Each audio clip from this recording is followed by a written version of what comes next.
Good morning, Internet, and welcome on this Monday to my little corner of YouTube. Today I want to do a music review of a wonderful piece called Clearing Dawn Dance by Judd Greenstein. Um, but first, a couple of little things to talk about before we get started. Number one, the yearly shearing has occurred in anticipation of spring in a couple of days. So it's still me. Last week I did not produce any videos. My brother was in town, and so I spent the week hanging out with him. But this week I should be back to my semi-regular, irregular video production schedule. I will be taking a break probably from doing any gaming videos for a few days at least. SimCity still doesn't work for me.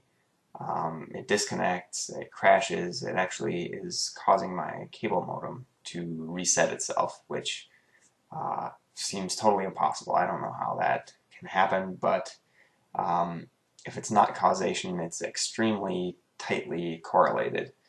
Whenever I open it up, whenever I open SimCity, my cable modem resets. Doesn't do it any other time. So I can't do any of those videos. I've been waiting since the game came out to do some, and still I can't. Minecraft seems to be broken with the 1.5 update and rendering it, more or less unplayable for the purposes of creating some videos. And Optifine 1.5 isn't quite done yet either. So I'll be setting those aside, I think. And the other game that I wanted to play that I was very excited about was BioShock 2. The first game is fantastic, just a beautiful work of art. And the second one won't run for me. Crashes, won't load, key binding errors, which basically, again, render it totally unplayable, even when it will launch. And it occurs to me that two of those three issues are EA related, which I don't know. I don't know what that means, if anything, but it's very annoying. So today we're going to talk a little bit of music. Last week I was doing some shopping, running some errands, and listening to my local classical radio station, a program called Performance Today, which features live recordings around the country of various groups and performers. And this piece of music came on called Clearing Dawn Dance by Judd Greenstein. And it literally stopped me in my tracks. I had to pull into a parking lot and stop and listen to it. And that doesn't happen very often, but occasionally you come across that piece of music that just stops you dead. And this was one of those for me. It's a short piece, a little chamber work. It's about 10 minutes long, and it's a sextet. So it's written for violin, viola, cello, clarinet, flute, and trumpet. And the clarinet does swap out for a bass clarinet at a certain point, and the flute for a piccolo, I believe. But 6 musicians, so very small work, about 10 minutes long, and it is very reminiscent of the minimalist style. I'm not sure that I would necessarily call it minimalist. It's very rich. It's very full of emotion, rhythmic complexity, almost chaotic harmonies. So it is very complex. So it doesn't necessarily fit in with minimalism. However, it's very reminiscent of somebody like Philip Glass with his constantly repeating arpeggios, for example. It has that flavor. It's also very similar in structure to John Adams' Short Ride in a Fast Machine.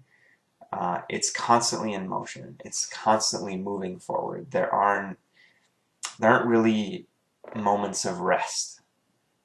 It's apparently one of the features of Judd Greenstein's music is these driving rhythms, driving, pulsating rhythmic structures, and this piece certainly has that.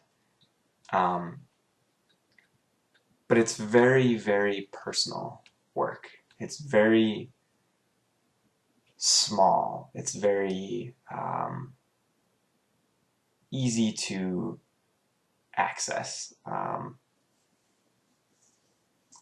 It feels like, to me, like, self-reflection, sitting in a chair by yourself at home. It's that sort of personal. It's that sort of small and intimate, I guess, is the word I'm looking for. It's very, very intimate work. It begins with this clarinet line, this clarinet theme, that's very off balance, off kilter, awkward, almost tippy, shambling. It's very odd. It doesn't. It ends awkwardly. It doesn't lead into itself because it has this repetitive nature, but it doesn't help itself repeat. So it's very, very odd. But it has a very melancholy sound to it as well. And in short order, the other instruments begin to join this clarinet theme. And they build together. The piece is always feeling to me like it's building, like it's growing, very much like Short Ride in a Fast Machine. And it then comes to a kind of a sudden end, but a peaceful, a quiet sudden end, I guess. The piece is it's just gorgeous tonally. It's very rhythmically complex, so it's very interesting to listen to. It definitely holds the attention. But for me, I think the most compelling thing about it was the feelings and images that it evoked. Like I said, it begins with this off-balance, odd clarinet theme. And to me, it really felt like the outsider or the misfit. It evoked those feelings of not belonging, of feeling weird, of feeling like you don't fit in. That theme very much evoked that feeling for me. And I think what made the rest of the piece so beautiful to me was the response of the other instruments to this odd misfit, this off-balance theme. And that response was to join it and add their own sort of oddness to it to create something wonderful. The other instruments do not impose any normative force on this theme, as I see it. They collaborate. It's a true collaboration between all 6 instruments, and they each build upon what the others are doing, and it's really kind of this celebration of oddness, of strangeness, of misfittingness.